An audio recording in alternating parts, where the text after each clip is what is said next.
Hello everyone, and in this lesson we're going to break a wall. So everyone starts singing Pink Floyd's The Wall. Okay, so now that we have that out of the way, this is going to be the final result. Okay, so this is not a very complicated setup. So I'm going to start off with a box. We'll give it an axis align, a labs axis align to push it over the ground. And I'll stretch it out in the x-axis, make it a little thinner, and then move it up in the y. Okay, so this is our wall. The next step, we'll give it a material fracture. If you want, you can construct a proper wall as well. Like you want to model bricks and do that. That's also going to be fine.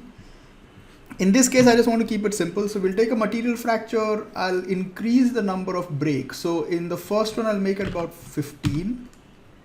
And in the second one, I'll make it about 30. So we'll get this. And you can also offset the noise to get different results. Yeah, I think that's fine. Okay, now the next thing is we want a ball to hit it. So I'll take a sphere. I'll make it polygon, give it some segments, make it slightly bigger. And then we'll take a transform and place it here.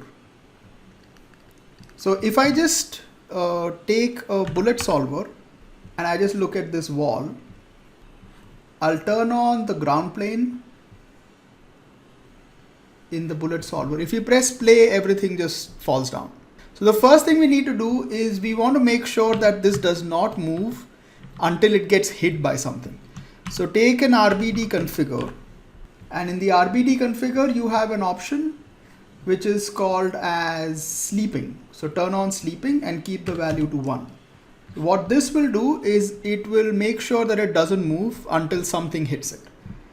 Okay, the next thing is we need this ball to hit it. Okay, so I'm going to take a merge and I'll give this an RBD configure as well. But we need to make one small change, which is both using the name prefix as piece. Okay, so we don't want that, otherwise it will cause a conflict. So in this RBD configure, I'll just call it ball. Okay, so that's the name it will get. And then I can just merge them together. And if I press play, nothing will happen. Okay, this ball will just fall down. Okay, so what we want to do is I want to take a point velocity before the RBD configure, and I'll just give it some velocity in the Z axis. So let's give it a velocity of 10. And now if you press play, you'll get this. Now there are a few things you can do here, which is I can come to the RBD configure and I can come to physical attributes, user density. Let's say if I make it like 10,000. Okay, so we've increased the density of it. Now if you press play, it'll hit a lot harder. If I make it to just 1, it barely hits it. The wall will still break because there's just nothing holding it together. But yeah, like you can control the density of this. So I'll keep it to 1,000, or let's keep it about 5,000. Okay, so this is fine. The next thing we want to do is right now when it hits it, it just breaks. Okay, like everything just collapses. I'll just increase the velocity a little bit. I'll make it around 20. Yeah. So what we want is that the wall should sort of hold together. So I can take a glue constraint. Okay, so type in constraint and you'll get something called RBD constraint properties. Okay, so take RBD constraint properties before the RBD configure and plug in this pink input from the material fracture all the way through. And then that will also go down over here. Because this side doesn't have any constraints. We don't need it. So we just want these constraints to come in. And by default, it generates a glue constraint, which will just hold everything together. You can see it inside here. The material fracture, generates that. So the constraint properties will give it a glue constraint and a default strength of 10,000. So if we press play now, see it breaks, but everything sort of sticks together. So now if I come to the RBD configure and let's say if we make it 500, then it doesn't break at all. Okay, because the ball just doesn't have enough weight. for it to break anything. See, so now the wall doesn't even move. Okay, so I'll take it back to 5,000. Okay, so now I want to make one minor change here, which is I want the strength in the middle to be weak.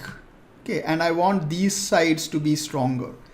So what I can do is the RBD constraint generates attribute called strength. Like if I look at this, the constraints, and I press I, you'll find something called strength, which is a float attribute. So I can take a float attribute at just float, but this is on primitives. So I'll just take this and I'll set the attribute class to primitive, and this will be called strength. And I can just drop it in here and we will set this up. So I'll just come in here and I'll set this to multiply and line. Okay. And let's see if we can see this. So I'll just click here. There you go.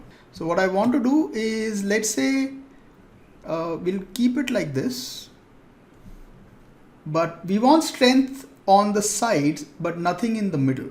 Like, I'll just take this. I'll do that.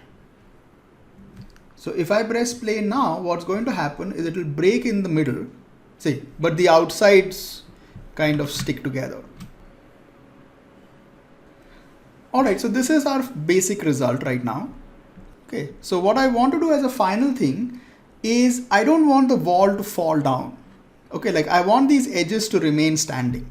So what I can do is I can use the active attribute and we can make sure that the edges of the wall remain inactive so that that part won't fall down. Okay, so I'm just going to take an integer node.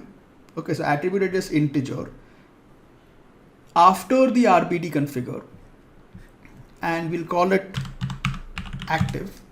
I'll set it to set always. And if I keep the constant value at 0, I think we'll have to set it up for both. So let's keep this side active.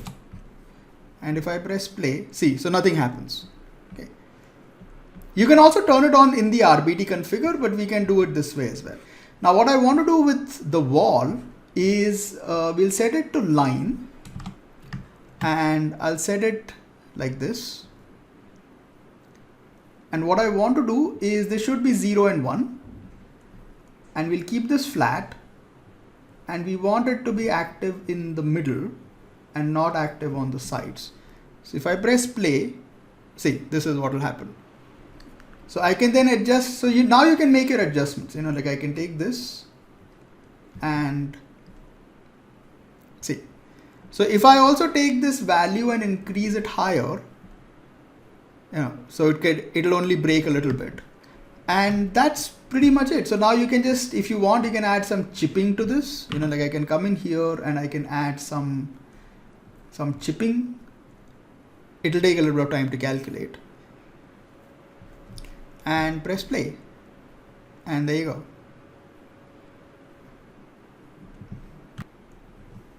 All right, so that's pretty much it. So this is how you can break a wall.